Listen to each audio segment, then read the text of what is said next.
Tuhan adalah gembalaku, takkan kekurangan aku. Saudara-saudara terkasih dalam Kristus, selamat pagi. Salam jumpa lagi dalam Sabda Siap Saji, Senin 3 April 2023, hari Senin dalam Pekan Suci. Marilah kita berdoa dalam nama Bapa dan Putra dan Roh Kudus. Amin. Allah Bapa yang Maha Kuasa, meskipun berulang kali kami jatuh karena kelemahan, Engkau memulihkan kami dengan sengsara Putra Tunggal-Mu. Sebab Dialah Tuhan pengantara kami yang bersama Dikau, yang bersama dengan Dikau dalam persatuan Roh Kudus, hidup dan berkuasa Allah sepanjang segala masa. Amin. Tuhan bersamamu dan bersama rohmu. Inilah Injil Yesus Kristus menurut Yohanes. Dimuliakanlah Tuhan. Yohanes bab 12 ayat 1 sampai dengan 11. 6 hari sebelum Paskah, Yesus datang ke Betania, tempat tinggal Lazarus yang ia bangkitkan dari antara orang mati. Di situ diadakan perjamuan untuk dia. Marta melayani dan salah seorang yang turut makan dengan Yesus adalah Lazarus.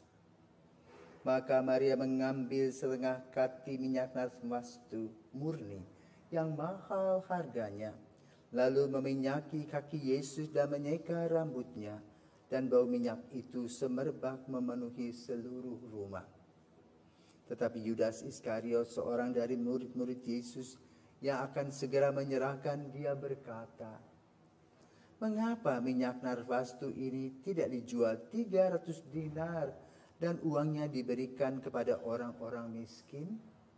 Hal itu dikatakannya bukan karena ia memperhatikan nasib orang-orang miskin, melainkan karena ia adalah seorang pencuri. Ia sering mengambil uang yang disimpan dalam kas yang dipegangnya. Maka kata Yesus, "Biarkanlah dia melakukan hal ini mengingat hari pengorbananku, karena orang-orang miskin selalu ada padamu, tetapi aku tidak akan selalu ada pada kamu."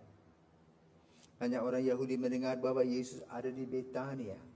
Maka mereka datang bukan hanya karena Yesus, melainkan juga untuk melihat Lazarus yang telah dibangkitkannya dari antara orang mati.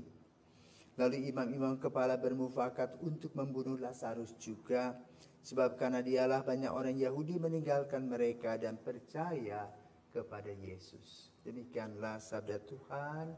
Terpujilah Kristus. Selamat pagi Romo. Pagi, Ibe. Tadi dalam Injil saya mendengar bahwa Maria meminyaki Yesus dengan minyak narwastu murni. Nah, maksud Maria untuk melakukan hal tersebut itu apa? Oke. Selamat pagi, Gibe. Jadi kita hari ini membaca kisah tentang Lazarus yang sudah dibangkitkan. Jadi undangan makan ini adalah undangan makan syukur, thanksgiving. Kenapa? Lazarus yang sudah wafat itu hidup kembali. Maka Marta sibuk, biasa ibu tukang masak ini, seksi sibuk, dia sibuk menyiapkan semuanya, maka tidak muncul di dalam cerita kali ini. Dari tengah-tengah pesta itu ada peristiwa yang mengejutkan. Maria menyirami kaki Yesus dengan minyak narwastu yang mahal dan membersihkannya dengan rambutnya. Apa artinya itu? Biasanya kalau orang-orang Yahudi berkunjung ke rumah yang sederhana, biasanya di depan rumah ada tempayan-tempayan air untuk cuci kaki supaya debu tidak masuk ke dalam. Kakinya menjadi sudah bersih. Tetapi kalau masuk dalam kelompok orang menengah ke atas, di depan itu ada tempayan, tetapi juga ada pelayan yang mencuci kaki. Artinya pelayanan. Ya. Lalu apa yang dibuat oleh Maria? Di satu sisi pelayanan. Namun di lain sisi juga adalah pertobatan. Ya. Pelayanan karena kaki Yesus yang kotor dibersihkan. Pertobatan. Ya. Bagaimana kepala ini membersihkan kaki. Kenapa? Kita tidak lagi punya harga diri. Karena sudah melakukan hal-hal buruk. Ya. Maka dalam konteks ini tidak dibahas bagaimana sikap Maria, tetapi yang hanya dibahas adalah minyak narwastu. Kenapa? Yang mau ditekankan di dalam cerita ini adalah sifat dari Yudas Iskariot, serakah. Ya, lalu dia boleh katakan menyalahgunakan tugasnya. Ya. Uang-uang yang dikumpulkan kadang-kadang dia pakai untuk kepentingannya sendiri dalam ketidakjujuran. Ini yang mau ditekankan adalah ketidakjujuran.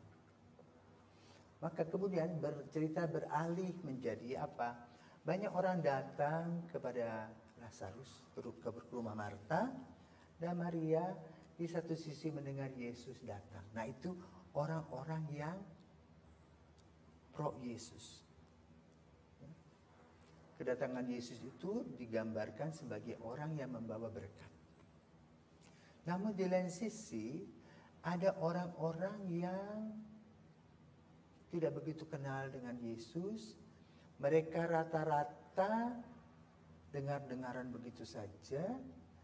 Dan sebagian dari mereka dengar-dengarnya secara negatif.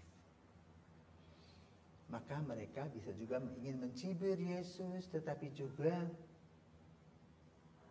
ingin mengenyahkan Lazarus. Karena dengan kejadian Lazarus itu nama Yesus semakin termasyhur.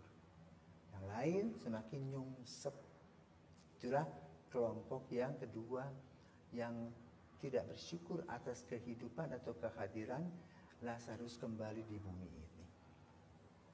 Karena itu konteks dari bacaan pada hari ini adalah satu, rasa syukur.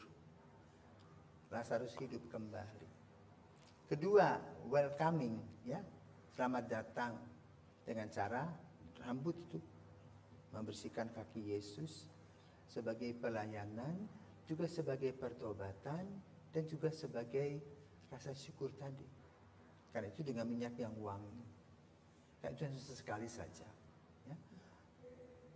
Yang ketiga, rasa ingin tahu masyarakat di kelompok yang satu senang dan bangga karena Yesus datang. Karena mereka sudah percaya.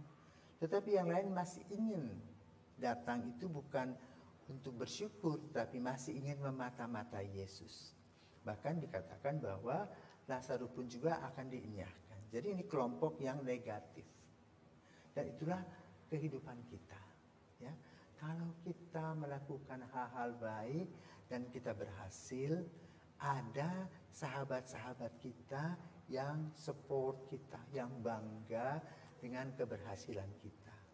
Tetapi di lain sisi ada juga orang-orang yang tidak suka dengan kita, yang iri hati dan dengki, lalu mereka sering mengatakan, lah itu hanya untuk pencitraan. Nah kadang-kadang kita sakit hati mendengar itu. Maka dari peristiwa ini kita tidak usah repot dengan apa yang dikatakan orang tentang hal-hal minor yang dibicarakan tentang kita. Sebagaimana yang dilakukan oleh Yesus. Yesus tenang-tenang saja. Kenapa? Dia mempunyai konsep dan prinsip. Aku melakukan yang benar. Maka kalau kita melakukan yang benar, tidak usah takut. Jalan terus dalam kebenaran. Dan hasilnya apa? Maksimal sebagaimana Yesus. Bisa membuka mata dan hati orang akan kebaikan-kebaikan Allah. Semoga pada masa Minggu Sengsara ini kita senantiasa diberkati oleh Tuhan. Selamat pagi, sampai jumpa.